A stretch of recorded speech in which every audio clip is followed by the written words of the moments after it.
অবশেষে টানা 10 দিন পরে ফিরেছে মোবাইল ইন্টারনেট। রবিবার বিকেল 3টা থেকে চালু হয় মোবাইল ইন্টারনেট। তবে গ্রাহকরা বলছেন শুরুতেই ধীরগতি পাচ্ছেন।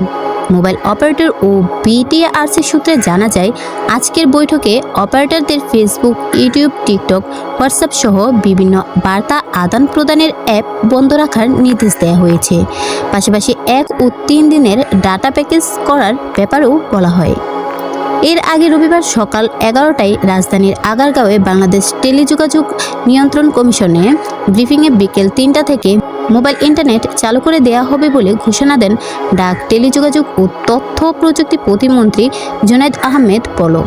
তারও আগে সকাল 9টা থেকে 11টা পর্যন্ত মোবাইল অপারেটরগুলোর কর্মকর্তাদের সঙ্গে 2 ঘণ্টাব্যাপী বৈঠক করেন তিনি।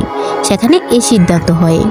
এদিকে মোবাইল ইন্টারনেট চালু করার আগে গতকাল শনিবার রাতে গ্রাহকদের একটি খুদে বার্তা পাঠান ডাক, টেলিযোগাযোগ ও তথ্য প্রতিমন্ত্রী জুনায়েদ আহমেদ পলক। তাতে বলা হয়েছে, সত্য মিথ্যা যাচাই আগে, ইন্টারনেটে শেয়ার পরে। সরকারি চাকরিতে কোটা সংস্কার আন্দোলনকে ঘিরে গত 17ই জুলাই মধ্যরাত থেকে 4G নেটওয়ার্ক বন্ধ হয়ে পড়ে। তখন থেকে সব অপারেটরের 3G ও 4G ইন্টারনেট সেবা বন্ধ রয়েছে। এরপর পরিস্থিতি আরও অবনতি হলে 18 জুলাই রাত থেকে ব্রডব্যান্ড ইন্টারনেট পরিষেবাও বন্ধ হয়ে যায়। 5 দিন পর গত 23 জুলাই রাত থেকে সীমিত পরিসরে ব্রডব্যান্ড ইন্টারনেট পরিষেবা শুরু হয়। বৃহস্পতিবার রাত থেকে বাসাবাড়িতে ইন্টারনেট সেবাও নিশ্চিত করা হয়। পাশাপাশি গুগল ক্যাশ সার্ভার ক্লিয়ার করায় ধীরে ধীরে ইন্টারনেট স্বাভাবিক গতি ফিরেছে।